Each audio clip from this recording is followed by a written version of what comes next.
Bonjour à tous, nous partons à Paris.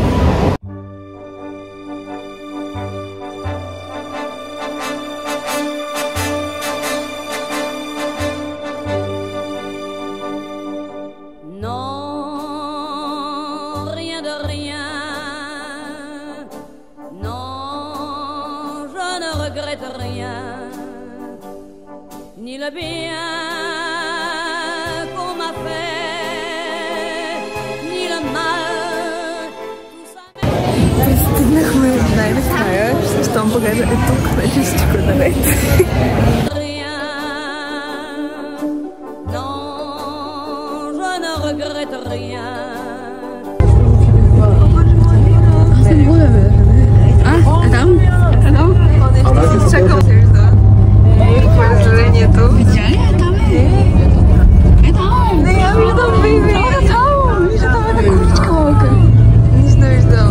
То се закри. Там е слети. Ето вижда. Ето там. Ужасно красиво. Стой, не го тук. Ще покажа. Ето е тук. Видя ли я? Нищо не виждам. Ето е там, да видя ли? Видя я.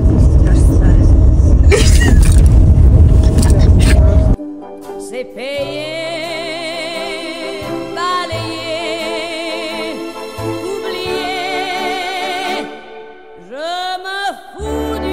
Ето сега ще ви покажа нашата стая, 116-та. Отварям и влизаме. Така, имаме баня, която е доста хубава. Туалетна, хърпи, шуар даже и кабина. След това тук така изглежда спалнята. Изглежда така много уютно. Спалня с... Там има бюро, телевизор. Тук има естествено огледало. Тук гардероб, където ще си сложа някои неща, за да не седат в куфара. Това аз всъщност нямам нищо в куфара, всичко ми е... Но лошото е, че сме на първия етаж и... Сега нищо не се вижда, но... Ние сме на първия етаж и няма да се вижда така някаква уникална гледка. Така изглежда нашия квартал.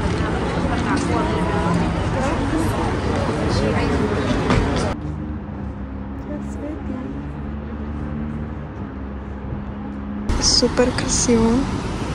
Погледнете какви сгради.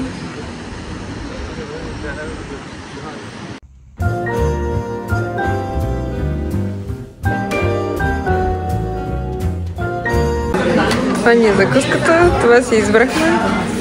Искам да нагадя, че съм много очарована, защото искам да кажа номера на стаята ми на френски и смятам да ме разбра.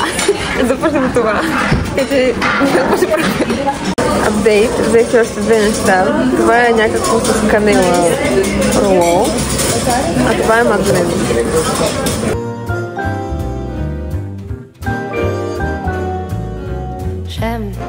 Работилница или различните мебели или различните предмети, които са били тук в Кралския дворец. Quand les bourgeons naissent, qu'une nouvelle jeunesse. Сега сме в Версай и започна да вали обаче. S'empare de la vieille cité qui se met à rayonner.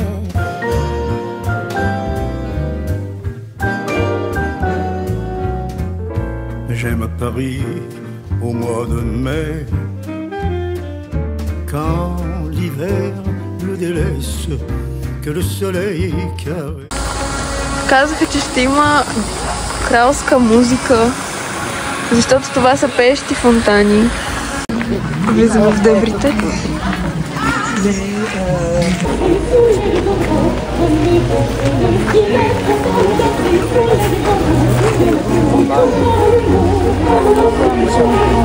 À un moment donné, ça doit venir. Il faut prendre une petite vidéo.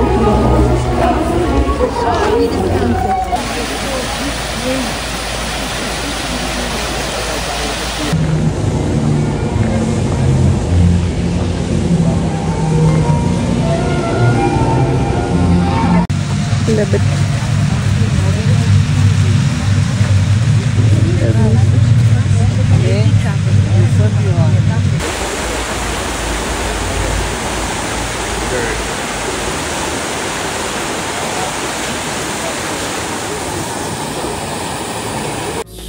Ces vieux toits à peine éveillés. J'aime sentir sur les places, j'aime dans les rues où je passe, j'aime ce parfum de muguet que chasse le vent qui passe. Il me plaît à me promener par les rues qui se faufilent à travers toute la ville. J'aime Paris au mois de mai. Вали супер много, обаче трябва да влезем вътре, възможно най-бързо.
Това е най-прекрасната зала.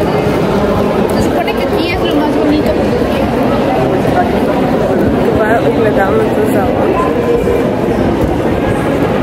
Просто прекрасно.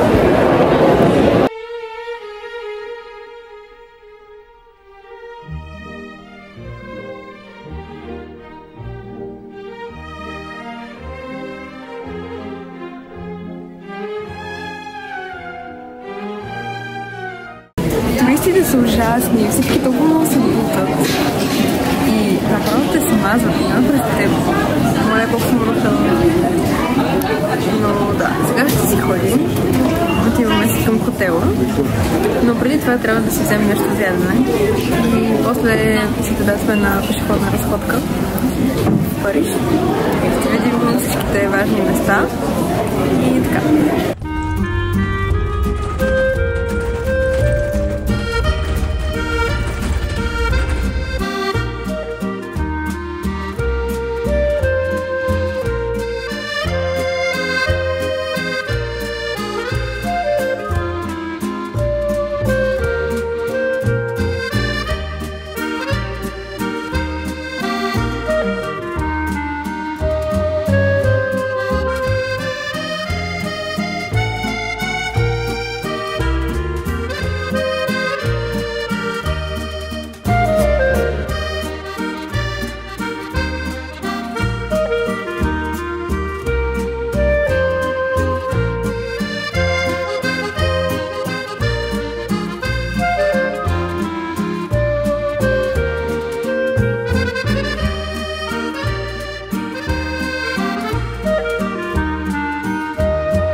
Nazareth et à celles et ceux qui participent à cette Eucharistie du haut des cieux.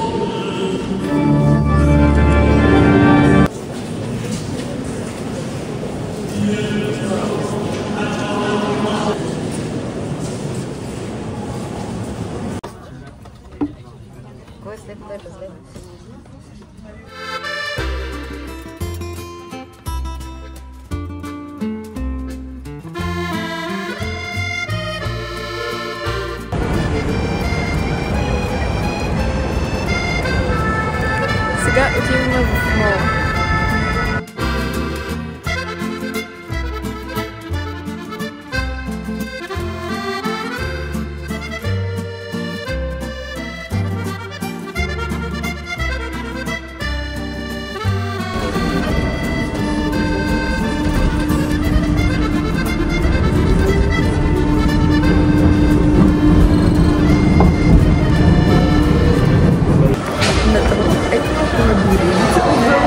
Но все пак е лесно да се ориентираш.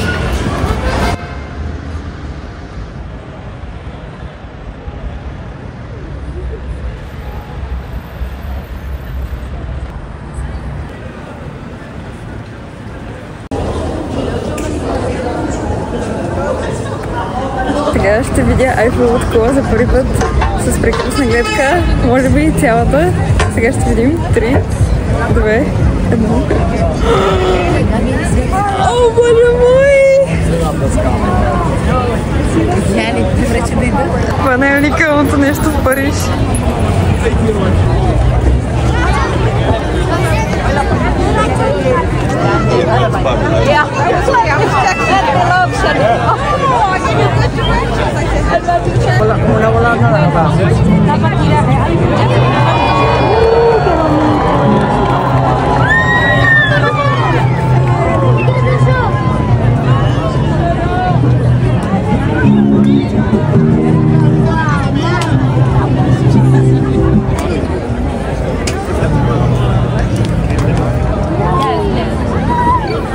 От нашата карта се вижда и Айфеловата кула. Това е ни мястото за закуска, но в момента вече е нощ. Но в хотела може да си наливаме вода, колкото искаме, денонощно, тук до ресторанта, като сега ще наливаме вода. И после ще ходим да си лягаме, защото сме замерени и да се зарядя телефон, защото нямам батерия. Привет! Сега ще ви разкажа малко за нашия ден, така по-подробно. За днес деня трябваше да бъде структуриран така. Първо отиваме сутринта в Версай, след което трябва да се върнем в хотела и да си прооблека, да си сменя аутфита. И тогава да отидем на пешеходна разходка в Париж, която трябвало да бъде хем малко с автобус, хем пешеходна. И след това ние имахме план, понеже ни оставят на Нотърдам, и нашия план беше да отидем до мола, галерии. Ще напиша тук как се казва точно. Всичко стана наобратно, просто нямаше как. Първо, сутринта тръгнахме за Версай и отидохме там, беше хубаво, хареса ми, но може би повече ми хареса самият дворец, някои от стаите, въпреки че много набързо го минахме и просто ако имах повече време, щях да отделя повече внимание на някои стаи и картини и така нататък, защото беше много набързо. Предпочитам двореца пред градините, което е леко странно, защото те също са си интересни, но просто в момента това, което видяхме, според мен не беше кой знае какво. Да, бяха супер мащабни, много интересни, с различни такива форми и фонтани, супер много фонтани, много красиво, разбира се, много красиво. Но се чудя, дали не ми харесва повече Вила Десте, ако не знаете какво е това, гледайте ми влога от Рим, ще разберете, но просто там беше много красиво. И аз но още не мога да го осмисля много, кое реално повече ми е харесало. След това, понеже закъснявахме, а ние четиримата, нито бяхме пили вода, нито бяхме яли, айде вода имахме, но нямахме никакво време да си вземем нещо за ядене и си казахме, добре, ще се качим горе до стаята, ще си вземем нещо, ще си хапнем, няма проблем. Да, но не, защото ние буквално спряхме, за да се качат още хора и продължихме натам. Нито си смених аутфита, нито си хапнахме, нито нищо. И за да закапах на всичко, даже нямах и батерия. След което аз и мама отидохме да кажем на екскурзовода, че няма как да трябва да се кача да си взема зарядното или поне кабела, защото нямахме батерия, но кабела не ставаше, не зареждаше телефона. И с това трябва да си взема поне кабела. И той каза, че много ще се забавим и ми даде неговата батерия, която беше безжична. И това просто ме спаси, защото заряди си до към 80%. И това беше. Но обиколката с автобуса, нали, която трябваше да е хем с автобус, хем пешеходна, беше само с автобус. И примерно 2 часа сме се возили, даже не знам дали 2 часа, може би час и половина, но сме се возили с автобус. И сме разгледали естествено забележителностите. Аз не се оплаквам, защото видяхме много голяма част от тях, които трудно ще ги видиш. Нали, пеш. Затова това е доста добър вариант, но пък казвам, че ние ги виждаме отвън, а примерно моето очакване, когато видя нещо, е да го видя реално пред мен и да си направя снимка пред него и тогава мога да кажа, че реално съм го видяла и съм била там.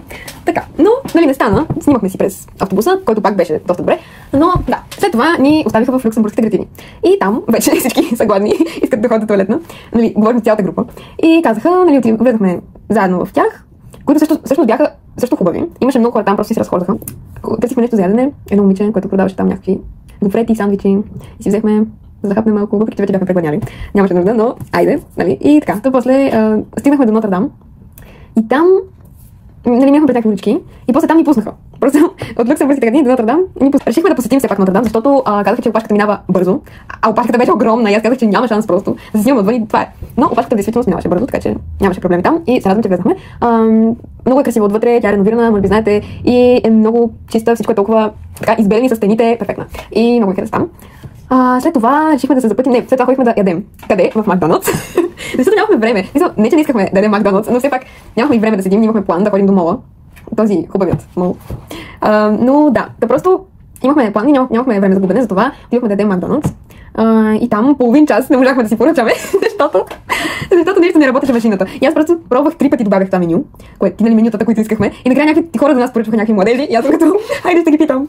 И аз забравих да кажа, че днес 3 пъти пробвах да говоря на френски и ме отрязаха и не искаха да ми говорят на френски, така че може би нищо не ми разбират или по-скоро аз нищо не казвам правилно, но няма значение. Питах ги, можете да ми помогнете. Момчето ме разбра, каза да, дойде, обясни ми на френски, аз нищо не му разбрах, казах уи. И това беше, после минахме на друга машина и се оправихме. Все пак решихме да отидем после до мола и отидохме, трябваше да си купим карти за метрото. Там също човека много не разбра, но аз тогава го питах на английски, защото бях като това е важно.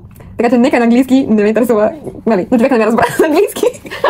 Добре, проблем в мен ли или те просто не разбира? Предполагам в теб. Какво прави? Ужас. Значи не струвам изобщо. Както и да е. И стигаме пред галерията, тъкмо да пресечем и аз виждам, че тя е затворена, защото мислех, че е до 9, а се оказа, че е до 8:30. И беше 8:55. Аз въобще не бях часа. И понеже навън беше светло и аз си мисля, че още е рано. Но то не е. И така не можахме да видим мола, помотахме се малко там, след което решихме да отидем до един площад и да видим Айфеловата кула оттам, защото реално не бяхме виждали цялата, само от средата нагоре до сега и затова решихме да пробваме така. Пак скачихме на метрото и стигнахме до площада. И там просто гледката беше изумителна. Имаше сумати народ, всякакви хора, навсякъде се бутаха, но оцелихме даже часа, в който т.е. 15 минути преди тя започна да блести, защото ако знаете, тя блести на всеки кръгъл час от 9 до 1. Поне така пише. Ето това нещо забравих да кажа. Значи, на Нотърдам като бяхме, тък му излизаме и започва да вие някаква виелица от някакъв прах. И беше ужас. И не стига, че нали, от време духаше. Значи аз съм толкова доволна, че времето е окей. Да, днеска запръска в Версай и валеше, нали, за кратко, но това беше, нали, като цяло. И лек рамеж. И реално духа от време на време, но много леко. И изведнъж в Нотърдам какво се случи? Излизам от там, някаква виелица, някакъв прах се вее. Не стига, че косата ми беше раздухана, че прах влезна в нея, че просто се надявам да... Утре ще я поправя пак да е, но това е. Днешният ден беше хубав. И утре ни предстои също интересен ден, защото имаме реално свободно време и ние сме се организирали да отидем до Лувъра от 12:30. Така че ще видим как ще стане. Това е за днес и ще се видим утре.